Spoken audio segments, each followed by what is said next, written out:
E Oscar, boa notícia pro torcedor São Paulino, né, gente?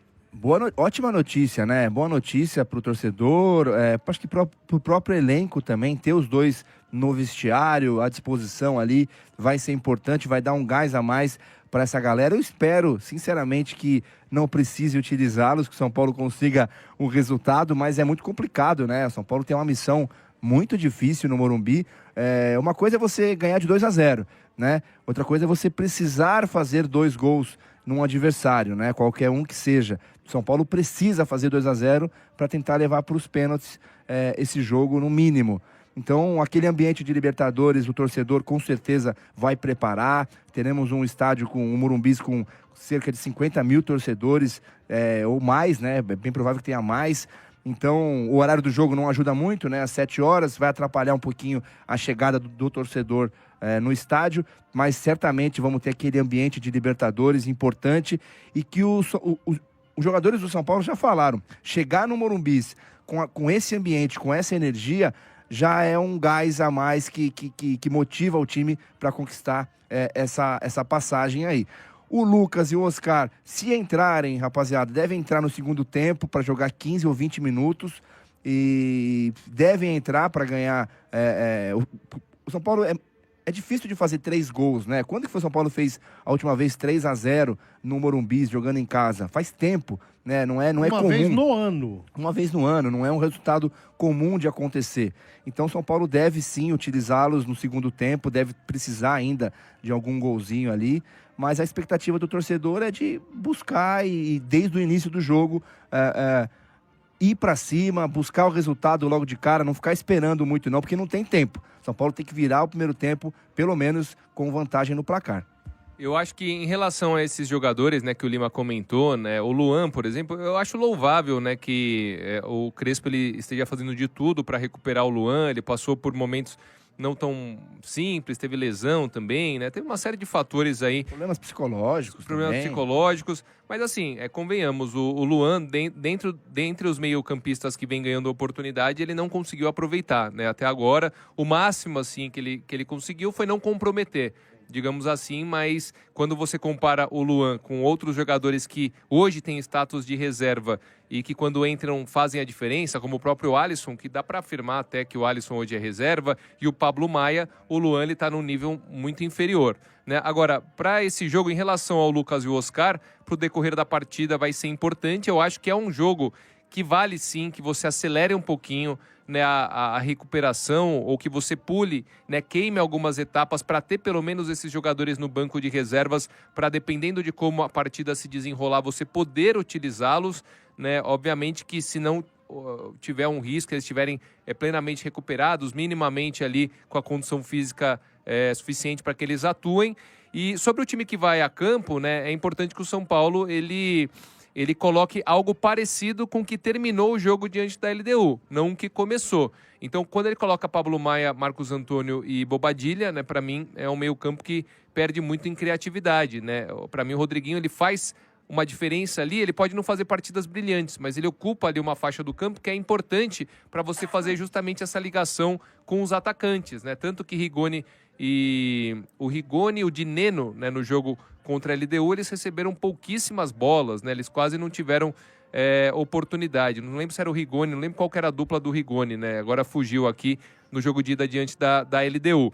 Mas o fato é, agora a dupla provavelmente vai ser Ferreirinha e Luciano. Eu imagino que o Rodriguinho voltando também, junto com Bobadilla e Marcos Antônio, né? O Bobadilla deu uma leve queda, tá, pessoal? Ele estava jogando muito bem, né? Mas ele, nos últimos jogos em que ele esteve disponível para atuar, ele atuou um pouco abaixo, né, do que ele vinha apresentando, mas ainda assim tem esse status aí de titular. E é a dúvida nas alas, né? O Enzo vai de um lado e o Mailton, quem sabe, pode pintar, mas ainda acredito... O Cedric está se recuperando de virose e a tendência é que ele comece no banco de reservas. Pelo menos essa é a tendência aí, porque ele está ainda se recuperando de toda essa questão, né? Ficou fora da última partida, né? Mas o Mailton deve... Até para ter essa superioridade numérica no campo ofensivo, porque vai muito bem. Ele tem números incríveis também na Chapecoense, tanto com gols como assistência, né? Não sei vocês, mas eu prefiro o Mailton jogando, principalmente no jogo que o São Paulo precisa ganhar.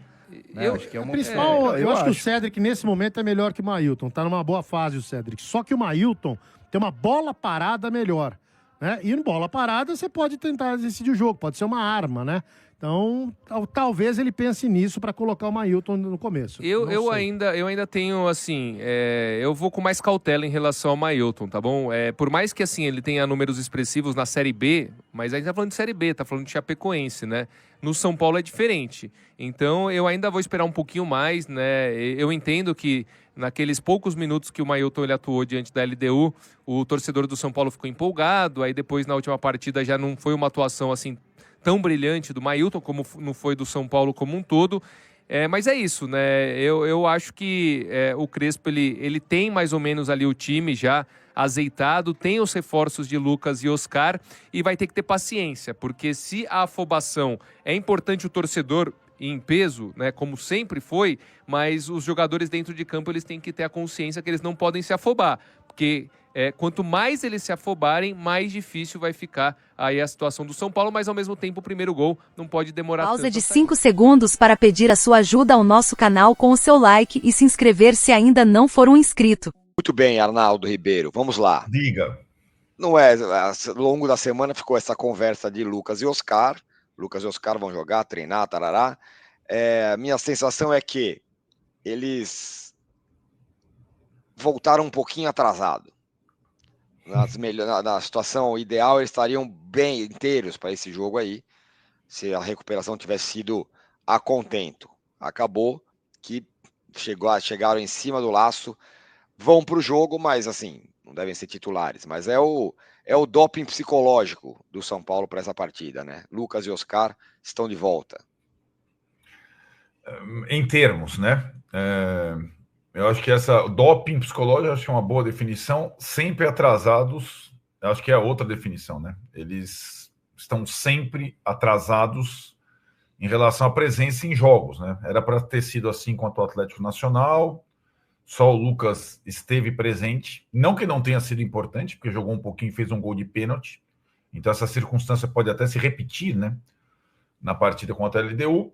Mas eles não estão nas melhores condições e outros não estão nas melhores condições para essa partida, né? Curioso que o São Paulo tenha, entre uma eliminatória e outra, recuperado, mas não totalmente, 3 jogadores que eram considerados titulares no início da temporada. O Luiz Gustavo, que a gente nem está falando, mas que se recuperou da embolia pulmonar. Ele foi titular no primeiro jogo da Libertadores do São Paulo contra o Tadjeres, né? E depois teve esse problema.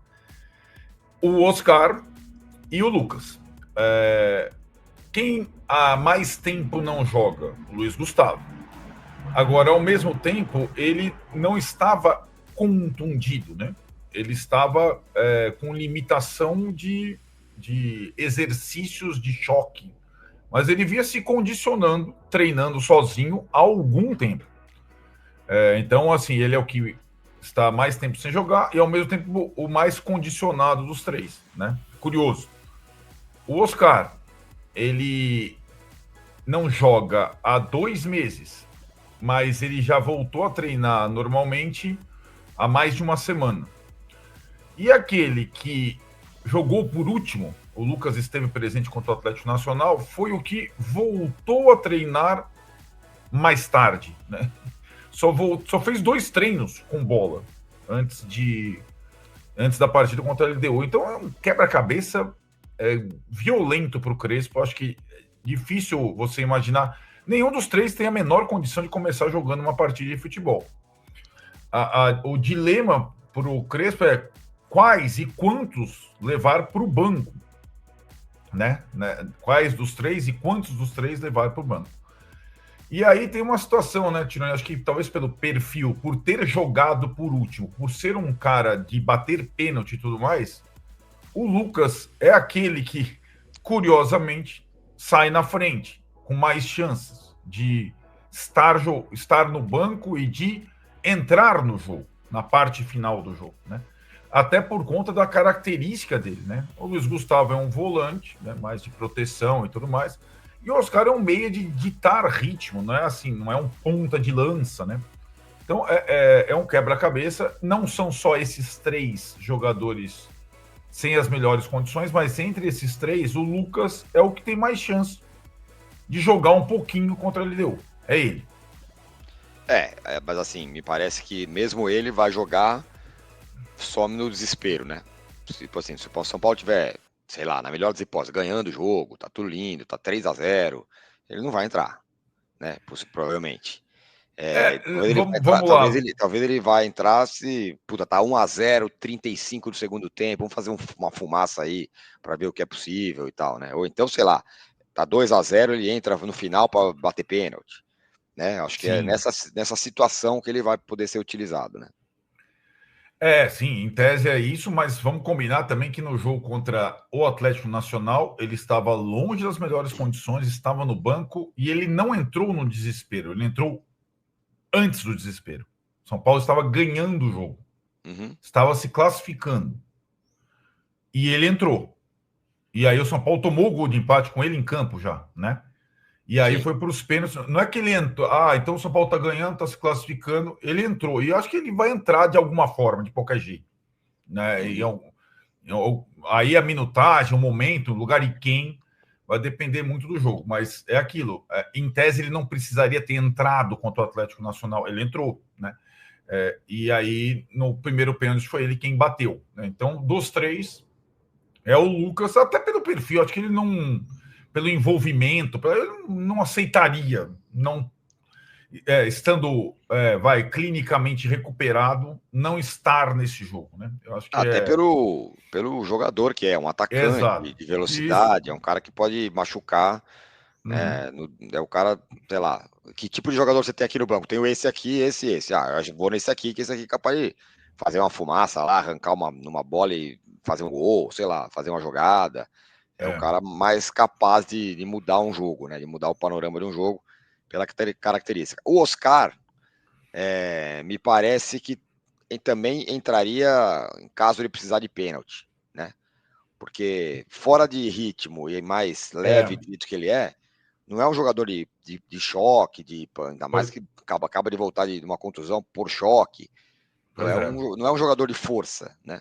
É um jogador para jogos em casa, sem dúvida, mas não para esse tipo de jogo, me parece. A não ser no desespero de você precisar de uma bola parada, de um pênalti, né? Acho que é por aí. É curioso, né?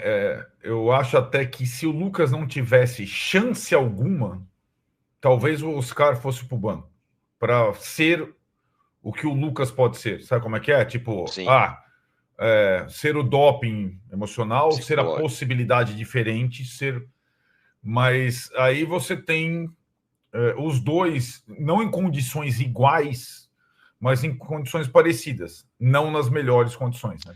E agora, a questão do Luiz Gustavo, só para completar, desculpa, é que também o Luan, que é da posição do Luiz Gustavo, se machucou. Então a chance do Luiz Gustavo meio que surge, né? Que o Luan está fora do jogo. Agora, você acha que tem a chance de ir os 3 para o banco? Acho pouco provável. Mas pouco por quê? Para ele não ficar com 3 jogadores meia bomba no banco, é isso? Pois acho que é um pouco essa situação, né? Não são 3 vagas, né? Mas nenhum dos caras do banco que concorre com eles tem a mesma categoria. Não. Só que talvez você precise de gás, de choque. É o que eu estou pensando, né? Para você pôr o Lucas lá, você tem que tirar um atacante, né? Então, aí que tá. Todos os outros eles podem ser úteis de alguma forma. O Dineno pode ser útil para, sei lá, na loucura, você precisa chutar a bola na área. O Tapia pode ser importante para correria. Perfeito. Né? É isso. Né? O Rigoni, sei lá, pode jogar de diversas formas, né? O cara é o mais versátil de todos eles, sei lá. Né? Enfim, bom quebra-cabeça. Você acha que vai? Se você fosse, o seu feeling diz que vai quem? O meu feeling diz que o Lucas estará. Os outros 2 eu não tenho convicção, não. Acho que é meio por aí mesmo. E também, talvez, assim, se fosse eu não estou criticando, hein? Não é uma crítica. Mas fosse o perfil do Oscar, o perfil do Caleri, o Oscar, se fosse se o Caleri tivesse na situação do Oscar, ele Caleri está voltando agora. Ele iria. Iria, de qualquer forma, iria. Eu concordo. É um perfil, de novo, não é uma crítica, que o torcedor não entenda isso, mas é um perfil completamente diferente de envolvimento com o jogo, enfim. Mas acho que, além disso, é uma outra coisa também. Por exemplo, o Caleri meia bomba seria um cara importante nesse jogo. Seria. Briga, bate Não em tem zagueiro, centroavante. bate em zagueiro. Não só o envolvimento do cara que quer estar no jogo, o tipo de jogador, né? Sim, sim. Uhum. Na mesma medida que a gente fala que o Lucas talvez seja mais importante do que o Oscar nesse jogo, o Caleri também, pelo tipo de jogador, pela posição, centroavante de rompedor, enfim, né? Uhum. Então eu tô com você. Eu tô falando assim, o Oscar, ele não vai, pela pessoa que ele não vai pular da ponte para jogar um jogo de futebol. Sim. O Caleri vai. O Caleri, se pudesse, ele jogaria lá sem cicatrização da lesão de joelho, né? Sim. Como ele já jogou 1000 vezes machucado, né? E o Oscar não, acho que o Oscar está cumprindo exatamente com dedicação, mas o cronograma natural de uma volta ao campo depois de fratura de 3 vértebras, tal, né? Ele está fazendo o certinho para não correr risco de sentir de novo, tal. Mas tem cara que não se conforma e vai. Eu acho que o Lucas é um pouco assim também. E às vezes nem é bom, né? Às vezes se precipita, sente de novo, como foi o caso do Lucas. Né? Sim. É perfil de jogador, eu acho. Né? Bom, para além deles que, sei lá, algum deve estar no banco, que é um doping psicológico aí, evidentemente, se o jogo tiver enroscado, vai ter torcida gritando Lucas, ou torcida gritando caras que estão no banco, isso vai acontecer, já é um negócio contratado aí já para essa partida, mas enfim, nessa hora, meu amigo, tá perdendo 2-0, vai valer tudo. O time tem um outro problema. Fala. O time tem um outro problema, além dessas possíveis novidades, né? O problema que é um problema novo, que veio da partida do LDU para cá, que é a ala direita, né? O Cédric, em Quito, jogou... Aí que tá, né, Tiro? Acho que é um aprendizado para todos do São Paulo. Jogou sem as melhores condições, estava passando mal, fez um primeiro tempo irreconhecível, falhou no gol, e depois não conseguiu ir a campo mais até a quarta-feira, véspera do jogo, fez um treino mais leve, porque estava com uma virose daquelas que você tem, né? Que você fica lá do avesso. Eu nunca tenho. Então, aquela coisa. E o que parecia ser uma solução rápida, prática e evidente, mesmo se o Cédric tivesse totalmente recuperado, que era o Mailton desde o início, contra o Santos acendeu uma enorme interrogação, né? Porque o Mailton contra o Santos, até o escanteio e a falta lateral dele, a bola não subiu, né? Uhum. Engraçado, né? Futebol não é tão simples. Eu acho que ele sentiu, né? Assim, acabou de chegar. Ele foi muito bem no segundo tempo em Quito. Contra o Santos, ele não acertou nada, né? E acho que coloca uma interrogação aí. Poderia ser 2 boas opções. Agora você não tem nenhuma opção segura. Nem o Cédric, pelas condições físicas, e nem o Mailton, pela inexperiência mesmo, né? Nesse tipo de situação. Então, eu acho que talvez seja aí uma das questões extras, porque a gente tratou até agora de questões de caras para ficar no banco. Agora nós estamos falando de questão para começar jogando, né? Cédric ou Mailton, ou uma surpresa. Linha de 4. Algum outro jogador na ala, né? Isso pode estar na manga do Crespo para esse jogo, né? Essa é uma dúvida. Mas essa é uma dúvida que ele não gostaria de ter. Se algum dos dois desse uma resposta... Tá? E essa semana o São Paulo acertou a renovação de contrato de mais uma joia de Cotia. Trata-se do garoto Cauã Edmar, de apenas 16 anos. O meia assina seu primeiro contrato profissional com o São Paulo, contrato esse com duração até setembro de 2028. O valor da multa rescisória do jogador agora é de 60 milhões de euros, 378 18 milhões de reais. Cauã chegou ao São Paulo em 2022, passou pelos times sub-14, sub-15, antes de chegar ao sub-17, a qual ele está atualmente, né? Na atual categoria, o meia fez 30 jogos e marcou 2 gols. A maioria desses jogos que ele fez, ele atuou ali como titular do time, né? Mais um jovem aí que tem um grande potencial, que surge na base de Cotia. Tem que ser lapidado, né? O Manchester United, rapaziada, definiu o futuro de Casemiro, antigo alvo aí do Palmeiras, né? Do Flamengo também. O volante está liberado pelo clube inglês após o final de seu contrato, ou seja, na metade do ano que vem, quando acaba o contrato do Casemiro com o Manchester United, Casemiro ficará livre no mercado, podendo assinar de graça com qualquer clube. Na verdade, a partir de janeiro do ano que vem, ele já poderá assinar um pré-contrato com qualquer clube de graça, tá? E aí, no final do vínculo, né, com os Red Devils, que acaba na metade do ano que vem, em junho, julho, mais ou menos, né? Ele já poderá sair de graça. A informação foi trazida aí pelo portal britânico The Sun, que é muito renomado e tal. E recentemente o Casemiro entrou na mira aí de Flamengo, de Palmeiras, como eu falei pra vocês, né? Clubes que sondaram o jogador, além do Al Nassr e outros clubes da Arábia Saudita. Casemiro recebe um salário muito alto no Manchester United e olha que teve seus custos ali reduzidos em 25%, tá? Mas mesmo assim é um salário muito alto, muito alto, né? Por conta disso, o clube inglês, né, os Red Devils, o clube de Old Trafford, eles decidiram ali não renovar o contrato de Casemiro, né? Por conta da questão financeira. Há uns 2 anos, Júlio Casares disse o seguinte sobre o Casemiro no São Paulo, abre aspas: "Nós temos o aspecto de receber de volta, assim vai ser com o Casemiro. Quando ele decidir voltar, o São Paulo está de portas abertas", fecha aspas, né? Então as portas do São Paulo estão escancaradas para Casemiro, tá confirmado. Segundo Jorge Nicola, Casemiro priorizará o São Paulo em caso de uma volta ao futebol brasileiro. Porém, as informações que recebemos neste momento é que Casemiro não pensa, pelo menos de primeiro momento, agora em voltar ao Brasil. Claro, até o final do contrato dele com o Manchester United, né, na metade do ano que vem, pode ser sim que ele mude de ideia e volte pro Brasil, porque com o Lucas Moura foi a mesma coisa, ele não prioriza, apesar de lá em 2012, quando ele saiu, ele ter falado, eu vou ficar uns 10 anos na Europa, depois eu volto. Apesar disso, em 2023, não estava nos planos do Lucas Moura voltar pro futebol brasileiro.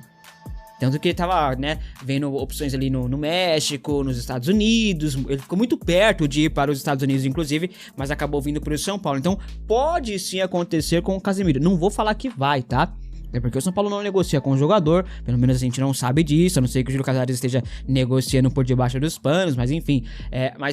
Não é o pensamento do Casemiro hoje em voltar ao futebol brasileiro, mas ele pode mudar de ideia. Isso acontece, já aconteceu uma vez, não uma vez, né, mas várias vezes com vários jogadores do futebol brasileiro. O William, por exemplo, que tá no Grêmio, ele falou que nunca mais iria voltar pro futebol brasileiro após a situação que aconteceu com ele no Corinthians. Voltou, tá no Grêmio, né, então tudo pode acontecer. Enfim, talvez... Só faltava essa, né, Léo? Puta merda, a gente fica aqui tenso, preocupado, na expectativa de um monte de coisa, e aí de repente começa a procurar notícia e vem lá, lesão, desfalque e não sei o que, mas pelo menos ele vai relacionado pro jogo, né, Léo?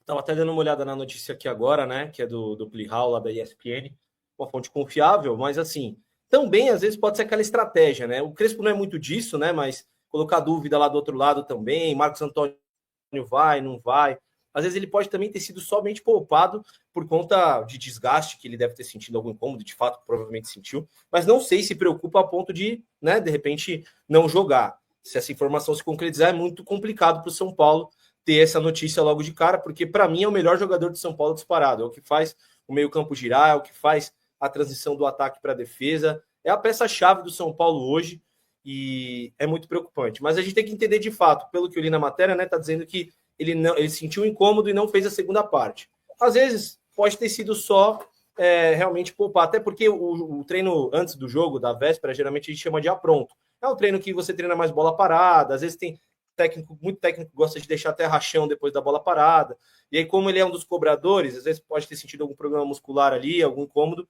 e aí pode ter sido poupado, né? Espero que seja isso, porque se de fato foi alguma lesão, me preocupa bastante. Não, nem brinca, né, Van? A gente tá aqui tenso lá no nosso grupo, a gente já estava até fazendo escalações alternativas, né? Como é que o Crespo montaria o meio de campo se o Marcos Antônio não jogar, né? entra ele, entra o Pablo Maia para segurar ali, põe o Rodriguinho e o Bobadilha, ou não, o Oscar vai para o jogo, enfim, um monte de dúvida, né, Van? E logo na véspera do jogo, pelo menos esse post aí que o São Paulo fez agora me deixou um pouquinho, assim, mais tranquilo, que pelo menos ele vai relacionado, né? Eu acho que isso é bom, né? A gente tendo talvez ele para um segundo tempo mesmo, acho que, mas ele faz muita falta, né? É um jogador muito importante para o esquema do São Paulo, e a gente já tinha muitas dúvidas em relação a qual seria o esquema do Crespo, agora mais uma dúvida. Então é difícil, né? É difícil, assim, é o que a gente fala, por isso que a gente precisa de um elenco forte, um elenco que esteja bem, porque realmente é aquilo que a gente fala, se você tem 5 jogadores naquela posição, na verdade você tem 4, porque pode acontecer imprevistos podem acontecer, né? E assim, realmente pensando no esquema de amanhã, o São Paulo vai ter que ir para cima. Então, é um São Paulo que a gente pensa mais para frente, um São Paulo ofensivo, que vai buscar o gol a todo momento do primeiro ao último minuto. E se a gente conseguir fazer esse resultado já no começo, já ajuda bastante, né? A gente ficar mais tranquilo para dar continuidade e o Crespo fazer as mudanças que ele precisa. No ataque, a gente falou aqui desde o começo da semana sobre as opções que o Crespo tem também, e tudo isso afeta, né? Tudo isso afeta, desde como ele vai montar a defesa, como ele vai montar as alas, tudo isso afeta para como ele vai montar o ataque. Então, tendo esse meio-campo talvez desfalcado com o Marcos Antônio também pode resultar em outra mudança. Mas ele, assim, ele é o motor do time, ele é um jogador que chegou, eu falo, né? Despretensiosamente, acabou ganhando confiança da comissão técnica, ganhou confiança dos torcedores, e é um jogador extremamente importante. E assim, Ricardo, se ele não jogar, vai fazer falta, mas assim, estamos confiantes que ele possa ajudar o São Paulo amanhã de alguma forma, seja no primeiro ou no segundo tempo. Mas assim, estou confiante e que as adversidades vão nos ajudar. Pensando na ausência dele, assim, eu acabei lembrando de... Não sei, Ricardo, me ajuda a lembrar se foi 2022 ou 2023, porque eu confundo muito as campanhas do São Paulo na Copa do Brasil. Que o Pablo Maia, infelizmente, acabou ficando fora do jogo por causa do falecimento do pai dele, aquela coisa toda. E mesmo assim o São Paulo conseguiu a classificação.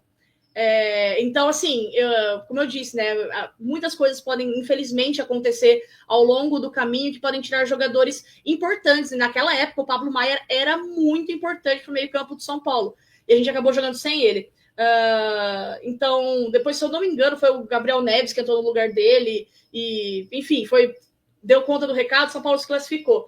Então, 2023, muito obrigado, o Delber tá me lembrando. E eu lembro, e até o Gabriel Neves ainda se machucou no jogo, de tanto que foi machucar, enfim, foi uma loucura. Então, o São Paulo sempre passa por muitas dessas adversidades em jogos extremamente importantes. Então, acho que, apesar das adversidades, a gente vai conseguir um bom resultado. Amém, que assim seja, que assim seja. O que eu falo, quando é mais difícil a situação, mais prazerosa é a vitória também, né? Então, faz parte, acho que não vai ser nada fácil, a gente vai ter ali muito sacrifício de todo mundo, mas eu confio muito que a gente vai ser feliz, que a gente vai conseguir dar essa volta aí. Aqui eu tô colocando na tela para vocês o post que o São Paulo fez há 18 minutos, tá? Um post com fotos do treino que aconteceu hoje, né?